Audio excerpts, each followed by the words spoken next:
दोस्तों, लेबनान के सशस्त्र संगठन हिजबुल्लाह ने ऐलान किया कि उसने इजरायली हमलों के जवाब में पिछले 24 घंटों के दौरान कई बड़े सैन्य अभियान चलाए हैं। संगठन का कहना है कि उसके हमले अब सिर्फ सीमा तक सीमित नहीं है, बल्कि उत्तरी इजरायल के अंदर तक पहुंच रहे हैं। और सबसे बड़ी बात, हिजबुल्लाह बाकायदा वीडियो भी दुनिया के सामने दिखा रहा है ताकि दुनिया को सबूत दिखा सके। और इसी दौरान उन्होंने 2 इजरायली आयरन डोम सिस्टम को भी तबाह करने का दावा किया है। दोस्तों, रविवार को शुरू हुए इन हमलों में किरियात शमोना, नहरिया और उत्तरी हाइफा की दिशा में रॉकेट दागे गए। इसके अलावा हिजबुल्लाह ने दावा किया कि उसने लेबनान के ऊपर उड़ रहे 2 इजरायली हार्मीज 450 ड्रोन को मार गिराया, जो इजरायल का शक्तिशाली ड्रोन है। सोमवार को भी हिजबुल्लाह ने लगातार कई हमलों का दावा किया। संगठन के अनुसार उसने इजरायली सैनिकों की जमावड़ा वाली जगहों, सैन्य वाहनों, कमांड सेंटरों और संचार उपकरणों को रॉकेट, मिसाइल, तोपखाने और ड्रोन के जरिए निशाना बनाया। कई हमले दक्षिणी लेबनान के दिब्बिन, अल कंतारा और अल शफीक किले के आसपास किए गए, जबकि कुछ रॉकेट इजरायल के कब्जे वाले तबरिया और किरियात शमोना की ओर भी दागे गए। हिजबुल्लाह ने कुछ वीडियो भी जारी किए हैं। इनमें एक वीडियो में संगठन ने दावा किया कि उसके अवाविल ड्रोन ने उत्तरी फिलिस्तीन में एक इजरायली आयरन डोम लॉन्चर को निशाना बनाया। वीडियो जारी कर बाकायदा सबूत भी दे दिया और साफ देखा जा सकता है कि किस तरह हिजबुल्लाह के ड्रोन टारगेट पर निशाना साध रहे हैं और 2 आयरन डोम सिस्टम नजर आ रहे हैं।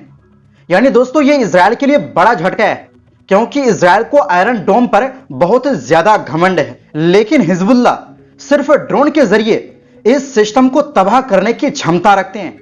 वहीं दूसरे वीडियो में अल शफीक किले के पास इजरायली सैनिकों पर ड्रोन हमला दिखाने का दावा किया गया है। संगठन ने अल शफीक किले को लेकर भी बयान जारी किया।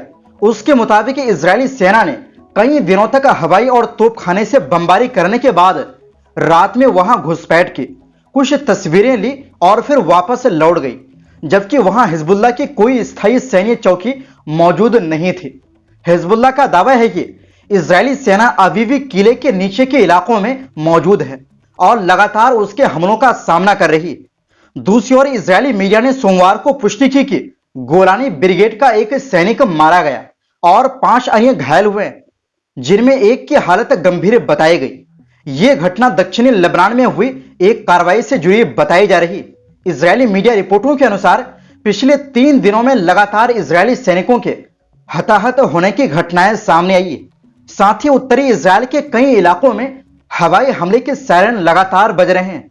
रिपोर्ट में यह भी दावा किया गया है कि हिजबुल्लाह अब थर्मल कैमरों से लैस ड्रोन का इस्तेमाल कर रहा है, जो रात में सैनिकों की गतिविधियों का पता लगाकर उन पर हमला कर सकते हैं। इजरायली चैनल 12 के अनुसार यह हिजबुल्लाह की रणनीति में एक नया और चुनौतीपूर्ण बदलाव माना जा रहा है। और वहीं दूसरी ओर दोस्तों, ईरान और इजरायल के बीच बढ़ते तनाव के बीच ईरान के खातमुल अंबिया सेंट्रल हेडक्वार्टर ने उत्तरी इजरायल के बाशिंदों के लिए एक कड़ी चेतावनी जारी की है। ईरानी सैन्य मुख्यालय ने कहा है कि अगर इजरायल दक्षिणी बेरूत और दाहिए इलाके पर हमला करता है तो उत्तरी कब्जे वाले इलाकों और सैन्य बस्तियों में रहने वाले लोगों को वहां से निकल जाना चाहिए। अपने बयान में ईरान ने कहा कि इजरायली प्रधानमंत्री बेंजामिन नेतन्याहू लगातार युद्ध विराम का उल्लंघन कर रहे हैं और अब उन्होंने बेरूत तथा दाहिए पर हमले की धमकी दी है। ईरान का कहना है कि अगर यह धमकी अमल में लाई गई तो उसके गंभीर परिणाम हो सकते हैं। दरअसल नेतन्याहू ने सोमवार को इजरायली सेना को दक्षिणी बेरूत और दाहिए इलाके में हमले करने का आदेश दिया। इजरायल का दावा है कि यह कार्रवाई हिजबुल्लाह की कथित युद्ध विराम उल्लंघनों के जवाब में की जा रही। वहीं ईरान ने अमेरिका के साथ चल रही इनडायरेक्ट टास्कों को रोक दिया है। सोमवार को ईरानी न्यूज एजेंसी तस्नीम ने बताया कि लेबनान में लगातार हो रहे इजरायली हमलों के विरोध में ईरान ने मध्यस्थों के जरिए अमेरिका के साथ अप्रत्यक्ष बातचीत और संदेशों के आदान प्रदान को रोक दिया है। एजेंसी के मुताबिक यह फैसला लेबनान में संघर्ष विराम के इजरायली उल्लंघन के जवाब में लिया गया है। ईरान इसे इस क्षेत्र में व्यापक संघर्ष विराम व्यवस्था की बुनियादी शर्तों में से एक मानता है। तस्नीम ने कहा कि जब तक गाजा और लेबनान के संबंध में उसकी मांगे पूरी नहीं हो जाती तब तक ये ईरानी वार्ताकार दल मध्यस्थों के जरिए बातचीत और संदेशों के आदान प्रदान को रोके रखेंगे। रिपोर्ट में कहा गया है कि ईरानी अधिकारियों और वार्ताकारों ने गाजा और लेबनान में इजरायली सैन्य अभियानों को तुरंत रोकने और साथ ही लेबनान के कब्जे वाले क्षेत्रों में इजरायल की पूर्ण वापसी की जरूरत पर जोर दिया है। तस्नीम ने कहा, जब तक इन मुद्दों पर ईरान और प्रतिरोध मोर्चे के रुख पर ध्यान नहीं दिया जाता तब तक कोई बातचीत नहीं होगी।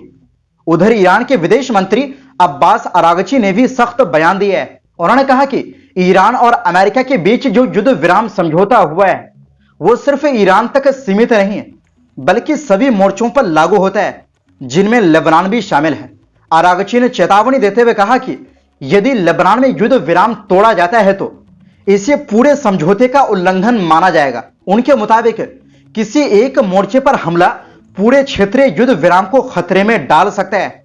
यानी दोस्तों, कुल मिलाकर ईरान ने साफ कर दिया कि जब तक लेबनान पर हमला नहीं रुकता तब तक ईरान अमेरिका इजरायल के बीच जो संघर्ष विराम लागू है उसका कोई मतलब नहीं, फिर हम भी हमला शुरू कर देंगे। यानी दोस्तों, ईरान की तरफ से यह बहुत ही तगड़ा बयान आया है। वहीं दूसरी ओर दोस्तों, जब से म्यांमार में रोहिंग्या मुसलमानों के साथ जुल्म हुआ, कई हजार मुसलमान मारे गए, लाखों मुसलमान बेघर हो गए, तब से इस देश में अशांति बनी हुई।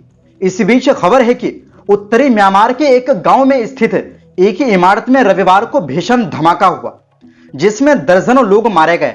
इस इलाके पर कब्जा रखने वाले विद्रोहियों का कहना है कि यह धमाका खदान में इस्तेमाल होने वाले विस्फोटकों की गलती से फट जाने के कारण हुआ। शान राज्य के नाम खान जिले में यह धमाका हुआ है। एक बचाव कर्मी ने बताया कि कम से कम 55 लोग मारे गए, जिनमें बच्चे भी शामिल थे, और 70 से ज्यादा लोग घायल हुए। धमाके के बाद इमारत से उठता धुआं काफी दूर से भी दिखाई दिया। दोस्तों, म्यांमार 2021 में सेना द्वारा तख्ता पलटकर सत्ता पर कब्जा करने के बाद से ही गृह युद्ध में फंसा हुआ है, जिसमें सेना, लोकतंत्र समर्थक गुरिल्लाओं और शक्तिशाली जातीय अल्पसंख्यक सशस्त्र समूह के एक समूह से लड़ रही है। म्यांमार के सबसे शक्तिशाली जातीय अल्पसंख्यक गुटों में से एक तांग नेशनल लिबरेशन आर्मी ने बताया कि रविवार को दोपहर करीब 12 बजे शान राज्य के नाम खान टाउनशिप में खनन और पत्थर की खदानों में इस्तेमाल होने वाले विस्फोटकों में अचानक धमाका हो गया, जिसमें कई स्थानीय ग्रामीणों की मौत हो गई। रविवार को धमाका होने के कुछ ही देर बाद गांव के ऊपर धुएं का एक विशाल बादल उठता हुआ देखा गया। घटनास्थल से मिले फुटेज में जमीन और मलबे से बना एक विशाल गड्ढा दिखाई दे रहा है, जिसके चारों ओर टूट चुकी इमारतें हैं। सुरक्षा चिंताओं की वजह से अपनी पहचान गुप्त रखते हुए एक आपातकालीन कर्मी ने बताया कि इस धमाके से कई घर जमींदोज हो गए और घायलों को इलाज के लिए पास के एक अस्पताल में ले जाया गया है। तो फिलहाल के लिए इस रिपोर्ट में बस इतना ही। फिर मिलते हैं एक नई रिपोर्ट्स के साथ।